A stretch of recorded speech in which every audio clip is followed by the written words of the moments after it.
जय श्री राम मेरे धनु राशि के प्यारे जातक जातिका, कैसे हैं आप लोग? ठीक हैं।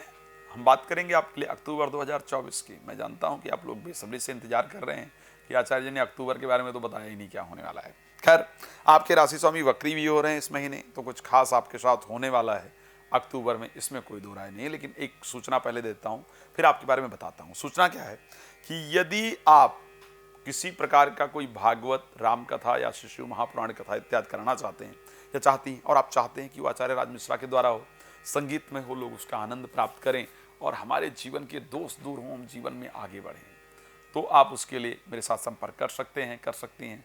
आप उसको करा सकते हैं, देश में विदेश में कहीं पर भी। चलिए, रात को 9 बजे, दोपहर को 12 बजे लाइव आता हूँ और वो फ्री होता है आपको जानकारी देने के लिए। कॉल कनेक्ट करके और आप मेरे साथ जुड़ सकते हैं। ज़्यादा विस्तार से बात करना चाहते हैं तो कॉल अपॉइंटमेंट लेकर के आप मेरे साथ बात कर सकते हैं, कर सकती हैं, और विस्तार से चीज़ों पर चर्चा करेंगे। आपको बताते हैं कि आपके लिए अक्टूबर कैसा रहने वाला है। सबसे पहली चीज पर चर्चा करते हैं और वो चीज है आपकी हेल्थ। हेल्थ के पॉइंट ऑफ व्यू से अक्टूबर कैसा रहने वाला है। तो सबसे पहले, जो लोग मोटापा बढ़ने की समस्या से बहुत परेशान थे, मुझे लगता है कि विश्व में जो सबसे बड़ी प्रॉब्लम इस टाइम की है वो मोटापा है। और दूसरी बड़ी प्रॉब्लम है शुगर। शुगर की जो समस्या है, ये दो प्रॉब्लम्स बहुत ज्यादा परेशान कर रही हैं। तो इस महीने धनु राशि के लिए मोटापा कम करने का जो टाइम है वो स्टार्ट हो रहा है। बृहस्पति वक्री हो रहे हैं, 9 तारीख को वक्री होंगे। 9 तारीख से पहले गुर्दा, किडनी इत्यादि यानी फैटी लीवर इत्यादि की समस्या से आप पीड़ित रहें, शुगर इत्यादि आपका बढ़े और मोटापा तो दिन दूना रात चौगुना बढ़ रहा है, तो इससे आप परेशान होते हुए मुझे दिख रहे हैं या दिख रही हैं। लेकिन जैसे ही 9 तारीख को बृहस्पति वक्री होंगे, और बृहस्पति वक्री होंगे तो पंचम भावस्थ रहेंगे और मेष राशि में जाएंगे। मेष राशि एक अग्नि तत्व राशि है, बृहस्पति एक फैट के प्लैनेट हैं। तो अग्नि के साथ जब फैट का संबंध, तो फैट बर्न होना शुरू होता है, जलना शुरू हो जाता है। तो फैट यहां से बर्न होना शुरू होगा और आपका जो हेल्थ है उसमें सुधार आएगा। तो आप मोटापा जरूर कम कर पाएंगे। चल रही हेल्थ प्रॉब्लम को सॉल्व करने का रास्ता आपको जरूर मिलेगा। तो सबसे पहली बात तो आपके लिए हेल्थ के लिए खुशखबरी है, आपका स्वास्थ्य अब अच्छा होता हुआ दिख रहा है। चलो, दूसरी बात कर लेते हैं वेल्थ को लेकर के। तो पैसे को लेकर आखिर भाई क्या कंडीशन रहेगी। वेल्थ, 2 प्लैनेट आपकी राशि में जो है उसको देखते हैं। एक तो स्वयं बृहस्पति वेल्थ की कारक, क्षमा चाहूंगा, शुक्र वेल्थ को देखते हैं आपकी राशि में, और दूसरे शनि वेल्थ को देखते हैं। शनि अपनी कोई राशि परिवर्तन इत्यादि नहीं कर रहे हैं, एज यूजुअल पोजीशन में रहेंगे। तो शनि के कारण वेल्थ में कोई बड़ा सुधार आए उसके चांस नहीं दिखते हैं।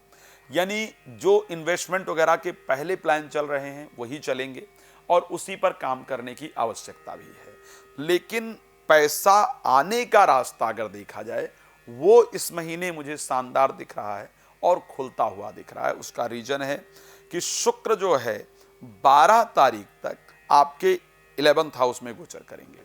तो अगर पैसा कहीं से आने वाला है तो उसके लिए 12 तक प्रयास कर लीजिए।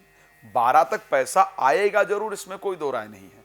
प्रयास भी कर लीजिए और 12 तारीख तक आपके पास पैसा आएगा भी, इस प्रकार की कंडीशन दिख रही है। शेयर में पैसा लगाते हैं, लॉटरी सट्टा इत्यादि में पैसा लगाते हैं, कोई भी ऐसा कार्य करते हैं, तो उसके लिए 12 तारीख तक का समय बिल्कुल ठीक है। लेकिन 12 के बाद जैसे ही शुक्र वृश्चिक राशि में प्रवेश करेंगे, उसके बाद पैसा लगाना बंद कर दीजिएगा। ये ध्यान रखिएगा, कहीं भी लगाने से डूबने का योग है। पैसा आना बंद हो जाएगा, ऐसा लगेगा कि पैसा जा रहा है, आ कम रहा है। ये कंडीशन आपके लिए जरूर परेशान करेगी और ये परिस्थिति आपकी 12 तारीख के बाद होने वाली है। तो 12 तारीख से पहले वेल्थ को लेकर के अच्छी पोजीशन है, उसके बाद पोजीशन थोड़ी खराब नजर आ रही है। तीसरी बात कर लेते हैं, क्या इस महीने कोई प्रॉपर्टी से रिलेटेड जो मैटर्स हैं वो सॉल्व होंगे, प्रॉपर्टी से रिलेटेड प्रॉब्लम सॉल्व होंगी? यस, क्योंकि बृहस्पति जब वक्री होंगे 9 तारीख के बाद, तो बृहस्पति मेष राशि में जाएंगे। तो प्रॉपर्टी से रिलेटेड जो आपके मैटर हैं वो निश्चित रूप से सॉल्व होने वाले हैं। वहां की परिस्थिति आपकी अनुकूल होगी। प्रॉपर्टी इत्यादि बेचने का और खरीदने का या प्रॉपर्टी से रिलेटेड विवाद सॉल्व होने का योग है। क्या एजुकेशन को लेकर कैसा रहेगा? संतान को लेकर कैसा रहेगा और प्रेम संबंध इत्यादि को लेकर कैसा रहेगा। देखो, क्योंकि बृहस्पति वक्री होंगे तो पंचम भाव में आएंगे और आपके राशि स्वामी हैं। मंगल पंचमेश होकर के सप्तम भाव में राशि को मिथुन में देख रहे हैं। तो 9 तारीख से लेकर के और 20 तारीख के बीच में ये 11 दिन होंगे जब प्रेमी प्रेमिका से बातचीत होगी, मैरिज के लिए प्लानिंग तक बात पहुंचेगी, नए प्रेमी प्रेमिका का आपके जीवन में प्रवेश होगा या पुराने प्रेमी प्रेमिका के आने का योग है। एजुकेशन को लेकर के भी आपके लिए ये माह शानदार दिख रहा है। पढ़ाई इत्यादि में 9 तारीख के बाद आपका अच्छे से मन लगेगा। संतान को लेकर के भी 9 तारीख के बाद निश्चित रूप से खुशखबरी आपको प्राप्त होती हुई दिख रही है। संतान को लेकर के भी अच्छे रिजल्ट आपके नजर आ रहे हैं।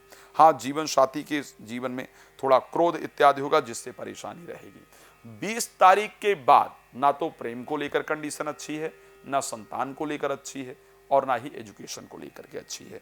प्रोफेशनल लाइफ के लिए ये माह आपका अच्छा दिख रहा है। बुध स्वग्रही गोचर करेंगे तो प्रोफेशनल लाइफ में अच्छे रिजल्ट प्राप्त होंगे। खैर, आप मुझसे और बहुत विस्तार चाहते होंगे या चाहती होंगी, लेकिन क्या करूं, समय कम है और उसी समय के अंदर सब कुछ कवर अप करना है, वो थोड़ा मुश्किल होता है।